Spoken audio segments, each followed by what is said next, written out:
On a chilly November night 2 years ago, a Ford Explorer was charging down a California highway. The 16-year-old driver and 3 of his friends were returning from a concert in Los Angeles. These young people were good students, gifted athletes, talented artists and musicians, and none were drunk or impaired by drugs.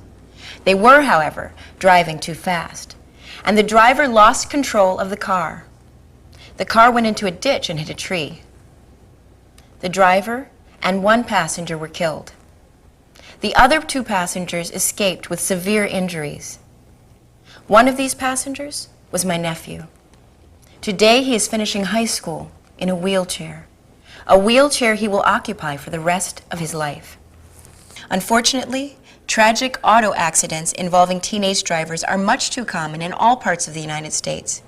After researching the subject for my speech, I have come to the same conclusion as the experts, that the best way to prevent such accidents is to raise the age for full driving privileges to 18 or older.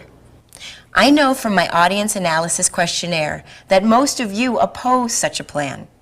But I also know from my questionnaire that most of you recognize that 16 and 17-year-old drivers are less skilled and less responsible than older drivers. So I ask you to listen with an open mind while we discuss some of the problems associated with teenage driving, some of the major causes of the problems, and a plan that will go a long way towards solving some of the problems. No matter how one looks at the evidence, it all leads to one fact. There are too many motor vehicle accidents, deaths, and injuries involving teenage drivers. According to the National Highway Traffic Safety Administration, while teenagers make up 7% of the nation's licensed drivers, they represent 14% of all motor vehicle fatalities. The NHTSA reports that last year, 3,657 drivers aged 16 to 20 were killed in automobile accidents. In addition to killing the drivers, these same accidents took the lives of 2,384 teenage passengers. But these accidents didn't affect teenagers alone. They also took the lives of 2,625 people aged 21 or older.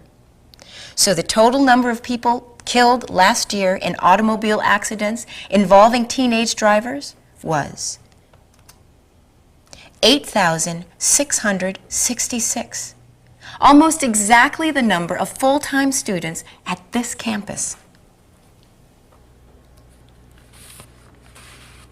Evidence also shows that the younger the driver, the greater the risk. According to the Insurance Institute for Highway Safety, 16-year-olds have the highest percentage of crashes involving speeding, the highest percentage of single vehicle crashes, and the highest percentage of crashes involving driver error. Moreover, as USA Today reports, 16-year-olds are 3 times more likely to be involved in fatal crashes than our older drivers. Now that we've seen the extent of the problem, we can explore its causes. One of the causes is inexperience. New drivers just haven't had enough time on the road to develop their driving skills.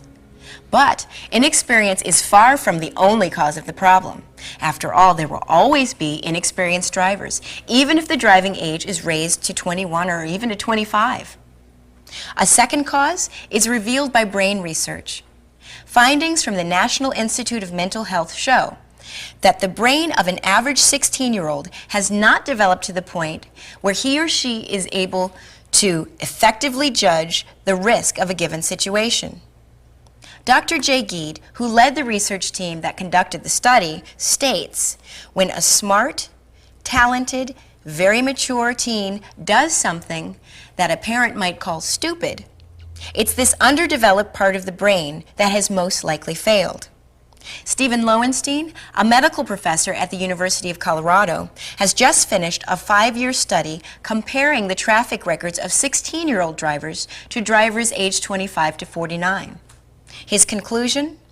Deliberate risk-taking and dangerous and aggressive driving behaviors predominated among the 16-year-olds. A third cause of motor vehicle fatalities among teenage drivers is night driving.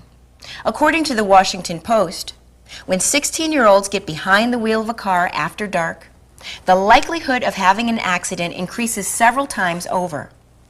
Of course, nighttime driving is less safe for everyone, but it becomes particularly dangerous when combined with a young driver's inexperience and reduced ability to gauge risk. Finally, there is the presence of teenage passengers in the car. We all know what it's like to drive with our friends. The stereo's up loud, cell phones are ringing, everybody's laughing and having a good time. The problem is that all these factors create distractions. Distractions that too often result in accidents, injury, and death. Alan Williams, chief scientist at the Insurance Institute for Highway Safety, reports that one teenage passenger doubles the risk of a fatal crash. With 2 or more passengers, the risk is 5 times greater. Remember my nephew's accident I mentioned at the start of my speech? There were 3 passengers in the car. So the extent of the problem is clear. So too are its causes. What steps can we take to help bring about a solution? First, we need a national policy that no one can receive a learner's permit until age 16, and no one can receive full driving privileges until age 18. This will allow 16-year-olds time to gain driving experience before having an unrestricted license and to reach a stage of brain development where they are better able to handle the risk and responsibility of driving. Second, we need to restrict nighttime driving so as to keep younger drivers off the road when conditions are riskiest. Some states have tried to address this problem by banning teenagers from driving after midnight or 1 a.m. But as the Insurance Institute for Highway Safety reports, these laws don't go far enough. According to the Institute, we need a 9 p.m. or 10 p.m. limit until drivers reach the age of 18. Third, we need to restrict the number of teenage passengers in cars driven by younger drivers.